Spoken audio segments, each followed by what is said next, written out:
Our second speaker this evening is a past Carrollwood president, Wesley Sherwood. His speech title, A Mentor for All Seasons. Wesley Sherwood has been a mentor for several Toastmasters, and he's also been a protege for several Toastmasters. Tonight, he will share a few of those experiences as a protege. He is currently working out of the Pathways Persuasive Influence Level 2 project. Please join me in welcoming Mr. Wesley Sherwood, a mentor for all seasons, Wesley Sherwood. Take it away, Wesley. Hello, Toastmasters and distinguished guests. Somehow someone has a poll coming up on my speech. Fellow Toastmasters and distinguished guests. I've been a member of Carrollwood Toastmaster for over 5 years, and it's been quite a journey. I've found many times I've learned a lot, many times I've had many successes, and I owe it a lot to the members of this club.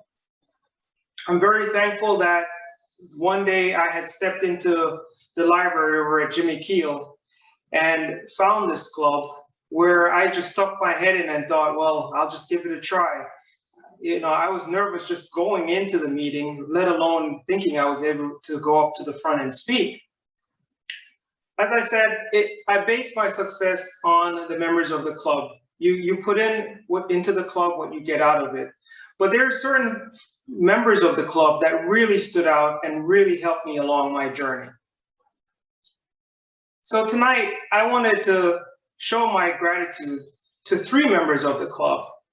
They are Jim Sims, John Morse, and you guessed it, Shirley Rowell. Now, I joined the club because I was working on my public speaking. I wanted to be able to step in front of an audience and speak to them and share a message. I was also a new leader in my job as a supervisor, and so I wanted the opportunity to give good feedback to my team members whenever I was doing their performance reviews. So the first person I selected as my mentor was Jim Sims. I saw Jim Sims during one of the meetings. He was very composed. He was always dressed really nice whenever he had a speech. He always wore a suit. And if you ever spoke to Jim, he'll tell you the reason he wore a suit is because there was a contest at some point and he lost to someone wearing a suit. So ever since that day, he always made sure to be dressed really well for his speeches. Secondly, Jim was excellent at evaluations. He had a strong attention to detail. There is nothing I feel Jim ever misses whenever he's doing an evaluation. And he gets it all in, well, most time he gets it within time. After working with Jim and working on my gestures and working on just delivering my speeches and overcoming my fear, I thought to myself, well, I'd like to be funny too. I don't just want to like do a speech. So I reached out to John Morse. I reached out to John not because Jim was not funny, he was funny. But John, I liked the fact that when John was telling his jokes, he was almost straight-faced. He wasn't smiling or anything. He was, and everyone's just rolling, laughing at his, his humor. So I reached out to John and I said, John, I'd like you to help me out with my speeches. And I want to be as funny as you are. And he shared with me a few little anecdotes. And then one of the things that really pulled me to John was his energy.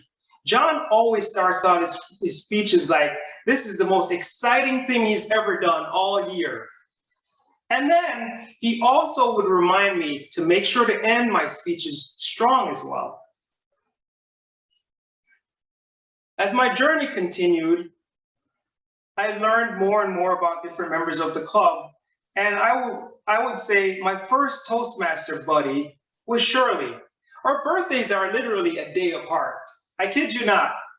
It was amazing. I was like, I am like Shirley so much. And then I realized that wait, her birthdays are like right against each other. So if you're into astrology, then that would almost mean that we're almost the exact same people. But we're not really. We're close though. I like Shirley because Shirley's always supportive. Shirley's that one friend that you can always depend on. She's dedicated. She almost never says no, no matter what it is. Shirley, you want to be the VPE? Sure. Shirley, you want to be the VPE again? Sure. Shirley, you want to be president? Well, maybe next year. There's a joke behind that. So Shirley and I made a pact. Shirley said, if you be president this year, I'll be president next year. And so we challenged each other. And by challenging each other, we grew together. I learned a lot during that year of being president. And all along the way, I had full support of Shirley. If I called Shirley and I said, Shirley, I have this speech, it doesn't quite sound right. She'd say, go ahead and let me hear it. I'll tell her the speech and she'd go, yeah, that's not your speech.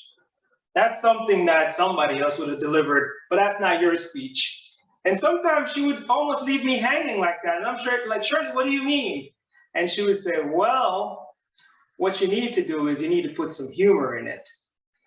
And throughout that journey, I learned it's not necessarily that she told me the jokes to use. She would remind me of jokes that I've used in previous speeches, and that would set me going. And before you know it, I had a speech to deliver. Unfortunately, she didn't help me out with this one, but this one was pretty easy considering the fact that I was just discussing my experience with the Carrollwood Toastmasters Club. There are many others that I would like to share about, but they're not here tonight. There's Walter Schloman, Nancy Cheek, Ed Niklas. All of them along the way helped me in their own ways. A lot of the help that I got from most of those three Toastmasters was being a leader, because when I came into the club, those were the leaders at our club. You know, Walter showed me how it meant to be a true president and open your doors, almost like you felt like you can call Walter any time of the day and he would answer. Nancy Cheek was that person that, you know, after the meeting, she'll pull you aside and say, hey, why don't you work on this? She would always just look out for you. And no matter how much she had to go home, she always paused and took the time to listen to what you had to say. Ed Niklas was like, what can I say? Ed Niklas was doing a speech one night, and in the middle of his speech, it completely got disrupted. And he just paused and continued going. And I said, that's something that I need to accomplish at some point in my Toastmaster career. So in summary, the three people that really shine the most for me in Carrollwood Toastmaster were Jim Sims, John Morse, and Shirley. They're all unique in their own ways, but they all brought me success as a Toastmaster. Thank you, Carrollwood Toastmasters, for all your help throughout my journey. Wesley, very nice speech. It was humorous, it was entertaining, and it kept my attention. I'm sure the attention of those fellow Toastmasters in the room. Some things that you excelled at was the use of pauses to make a dramatic effect. One instance was in the beginning when you were saying, and the third person is, you know, pauses like that are really well done. You also excelled at your gestures. Today, you use them when appropriate and they were not overdone. So nice job there. People keep moving on my screen. I can't see everyone. Another thing that you did exceptionally was kept your eye contact. I don't think I ever saw you look away from the camera. So that was phenomenal. I asked you what you wanted me to look for during the speech, and you mentioned redirections, your clutch words, and there was one other thing, but I'll get to it. I noticed that you did have some of your clutch words in there that were so, you know, and just. I noticed that was one that you used. But to continue working on removing them, because they weren't so, I didn't notice them so much that they were distracting, but I noticed them because I was looking for them. One thing you may want to work on was that I noticed that a couple times you would swallow and then click your tongue like that.